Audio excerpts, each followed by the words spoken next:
One of the things that can be really confusing as a parent is trying to figure out what are better foods and beverages to be giving our kids to support their brain function, their learning, their behavior, and their development. And, food companies sort of intentionally make this challenging for us because there's all kinds of wording on packages, right? Like natural and healthy and, non-GMO and all these kinds of things that can make it confusing. Now, if you caught my previous video about the importance of blood sugar regulation for kids throughout the day, this is a good sort of foundation. That video is a good foundation for understanding some of the things I'm going to be talking about here with showing you a few foods. Because just to recap, in that video, I talked about how important it is to be feeding our kids in ways that we try to keep their blood sugar more stable throughout the day by feeding them more nutrient-dense foods, balancing carbs and sugars with things like healthy fats and proteins, because that not only better supports their physical health and growth, but it also better supports their brain function, their brain development, and really supports things like attention and focus, emotional and behavioral regulation, reduces anxiety, improves mood, all of those kinds of things, even helps with sleep. So this idea of helping kids to eat in ways that keeps their blood sugar nice and steady is really key. So I want to show you a couple of common foods that parents think, oh, these are healthy, good options to be giving my child, and how they may not be the best. And we want to be looking at labels to really see what might be a better choice. So what I want to focus on here is looking at the amount of added sugar, or even just sugar in general, in foods that we're giving kids. Because in general, the more food that we give them that has added sugars in it, that has high sugar content, the more we are running the risk of putting them on this blood sugar roller coaster where their blood sugar is spiking and then crashing, and that leads to moodiness, irritability, inattention, hyperactivity, sleep problems, all of that. So let's look at a couple things. So first is fruit juice, common thing that lots of parents are giving kids. And, fruit juice, parents say, oh, well, it's made with fruit. My kid likes it. It's a healthy thing.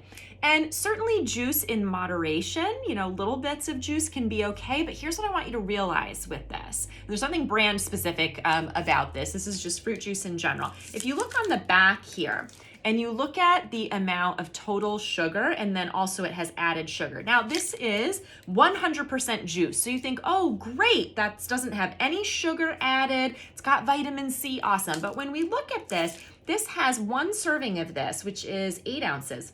Has 28 grams of sugar. Now there's no added sugar. The 28 grams of sugar are coming from the apples themselves, but 28 grams of sugar is a huge amount of sugar for a kid to be getting all at once. So even if you gave them half of a serving, if it's a small child, you gave them a 4-ounce cup of this, they're still getting 14 grams of sugar in that. Now, what is recommended is that kids keep their sugar content below 25 grams of added sugars in a day, below that amount of sugar intake. So by giving them juice, we're giving them a lot of sugar just, right in that. And some kids are starting the day with this, then they're having, juice throughout the day. So this is why water is really a much better choice, or naturally fruit flavored waters, things like that have much less sugar. Juice isn't a terrible thing to give ever, but it's not something that we want to be giving frequently, and certainly not on a daily basis. It's just really setting kids up for having those blood sugar spikes and dips that are not helpful for them. Now, let's look at this. Here are some Nutrigrain bars. And again, this is nothing against this particular brand, not brand specific, but looking at how food companies, things can look like they are a healthier choice. Parents might go, oh, well, this is better than the Pop-Tarts or, the Lucky Charms cereal or whatever. And it says made with real fruit, no artificial flavors, no colors from artificial sources. So certainly those are all good things. When we look at the nutrition facts panel, what we see is that these have 13 grams of sugar total, including 12 grams of added sugar. Again, that's a lot. If we're aiming to keep that at 25 grams or less a day, this has 12 grams of added sugar just in one of these bars. So while there are certainly less healthy options you could be giving your child. At the same time, this would not be, in the category of a healthy option. This is not going to help stabilize their blood sugar, and there are better options that we can give them. So that's an example. Now this does have whole grain in it, which is great. But again, that's where we have to read the labels of it, right? Because when we start looking at the added sugar, we're like, ooh, that's a lot of sugar. And so if we were going to do something like this, if a child really liked this, or just something that they, that you want to give them to eat, you want to look at, okay, how can I put some protein with this? How can I get some healthy fat with this to try to balance that out? And then I wanted to show you yogurt, because yogurt is a very common thing that I find that kids eat. And again, as a parent, you think, oh, yogurt, that's a healthy choice, better than lots of things out there. And certainly it can be, but we need to look at what the nutrition facts and the ingredients are in this. So this little container of yogurt, common one that kids might eat, has 19 grams of sugar, 13 grams of added sugar just in this little container. So while it says made with real fruit, and you think, oh, that's great, and you think, okay, it's got, probiotics in it, it's got some good vitamins, some, maybe some good probiotics for the gut microbiome, but it's got a ton of sugar. And again, these kinds of things, and this isn't even one that is marketed specifically to kids.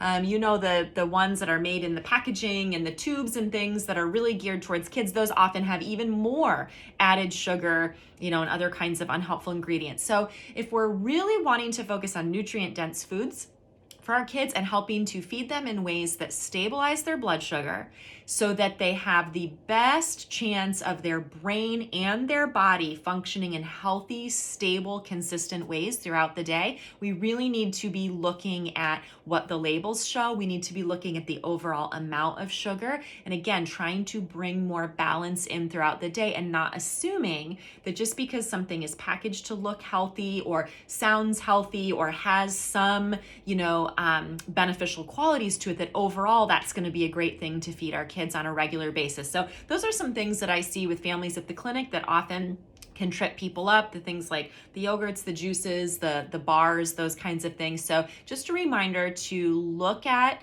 the ingredient panel, look at how much sugar is in them total, and then how much added sugar, and just think about those things in moderation and look at how you can make some swaps. So if you pick up a yogurt or a bar or something like that, and you're like, wow, that one that we usually do has a lot of sugar in it, look at what the other options are. It doesn't mean you can't give your kids those things, but you say, oh, can I find a yogurt, or can I find a bar, or can I find, a snack pack or whatever that has more nutrient dense ingredients in it and less sugar overall, certainly less added sugar. And very often you can find some options for that. So just some things to keep in mind as you're shopping and as you're helping your kids even to think about how to balance things throughout the day and how to make choices that are going to be more supportive of their brain function and their behavior. Let me know if you have questions about that in the comments. Let me know, are there certain foods that you find kind of trip you up, or that is you notice when you're looking in your pantry or your fridge, you're like, oh wow, I'm really surprised how much sugar's there, and I can